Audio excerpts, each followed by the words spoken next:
नमस्कार साथियों। सबसे पहले आज मैं ऑनरेबल दिल्ली हाई कोर्ट उच्च न्यायालय का दिल की गहराइयों से धन्यवाद करना चाहूंगा, क्योंकि आज उन्होंने एक महत्वपूर्ण फैसला सुनाते हुए न्याय की जीत और अन्याय की पराजय सुनिश्चित करी। जी हां, निचली अदालत द्वारा मेरे सरकारी निवास से संबंधित जो फैसला आया था, आज ऑनरेबल दिल्ली हाई कोर्ट ने उस फैसले को खारिज किया, उसको दरकिनार करते हुए मेरे पक्ष में, न्याय के पक्ष में फैसला सुनाया। साथियों, ये लड़ाई कोई मकान बचाने की या दुकान बचाने की नहीं है, ये लड़ाई संविधान को बचाने की। और मुझे खुशी है कि आज इस लड़ाई में न्याय की जीत हुई, अन्याय का पक्ष हारा, सत्य जीता, असत्य हारा। लेकिन शायद ही भारत के संसदीय इतिहास में ऐसा कभी पहले देखा गया होगा कि एक छोटी सी पार्टी के एक छोटे से सांसद को इस प्रकार से प्रताड़ित किया जा रहा है, टारगेट किया जा रहा है। मैंने आज तक 2 बार राज्यसभा में भाषण दिया, स्पीच दी। जब पहली बार मैं बोला राज्यसभा में, अपनी मेडन स्पीच दी, उसके कुछ ही दिनों बाद मेरे सरकारी आवास को कैंसिल करने के लिए मुझे चिट्ठी आ गई। जब दूसरी बार मैंने राज्यसभा में भाषण दिया, उसके बाद तो मुझे राज्यसभा से ही निलंबित कर दिया, सस्पेंड कर दिया।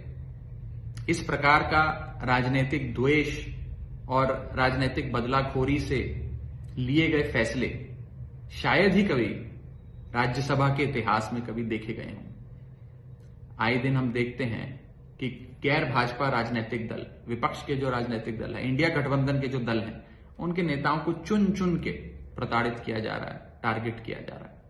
लेकिन मैं बीजेपी वालों से कहना चाहता हूं कि आप मुझे घर से निकाल सकते हैं, आप मुझे संसद से निकाल सकते हैं, लेकिन आप मुझे लाखों करोड़ों लोगों के दिलों से नहीं निकाल सकते।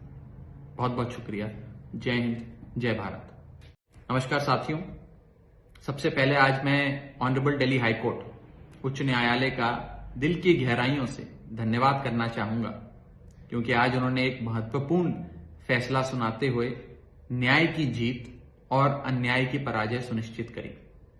जी हां, निचली अदालत द्वारा मेरे सरकारी निवास से संबंधित जो फैसला आया था, आज ऑनरेबल दिल्ली हाई कोर्ट ने उस फैसले को खारिज किया, उसको दरकिनार करते हुए मेरे पक्ष में, न्याय के पक्ष में फैसला सुनाया। साथियों, ये लड़ाई कोई मकान बचाने की या दुकान बचाने की नहीं है, ये लड़ाई संविधान को बचाने की। और मुझे खुशी है कि आज इस लड़ाई में न्याय की जीत हुई, अन्याय का पक्ष हारा, सत्य जीता, असत्य हारा। लेकिन शायद ही भारत के संसदीय इतिहास में ऐसा कभी पहले देखा गया होगा कि एक छोटी सी पार्टी के एक छोटे से सांसद को इस प्रकार से प्रताड़ित किया जा रहा है, टारगेट किया जा रहा है। मैंने आज तक 2 बार राज्यसभा में भाषण दिया, स्पीच दी। जब पहली बार मैं बोला राज्यसभा में, अपनी मेडन स्पीच दी, उसके कुछ ही दिनों बाद मेरे सरकारी आवास को कैंसिल करने के लिए मुझे चिट्ठी आ गई। जब दूसरी बार मैंने राज्यसभा में भाषण दिया, उसके बाद तो मुझे राज्यसभा से ही निलंबित कर दिया, सस्पेंड कर दिया। इस प्रकार का राजनीतिक द्वेष और राजनीतिक बदलाखोरी से लिए गए फैसले शायद ही कभी राज्यसभा के इतिहास में कभी देखे गए हों। आए दिन हम देखते हैं कि गैर भाजपा राजनीतिक दल, विपक्ष के जो राजनीतिक दल है, इंडिया गठबंधन के जो दल हैं, उनके नेताओं को चुन चुन के प्रताड़ित किया जा रहा है, टारगेट किया जा रहा है। लेकिन मैं बीजेपी वालों से कहना चाहता हूं कि आप मुझे घर से निकाल सकते हैं, आप मुझे संसद से निकाल सकते हैं, लेकिन आप मुझे लाखों करोड़ों लोगों के दिलों से नहीं निकाल सकते। बहुत बहुत शुक्रिया। जय हिंद, जय भारत।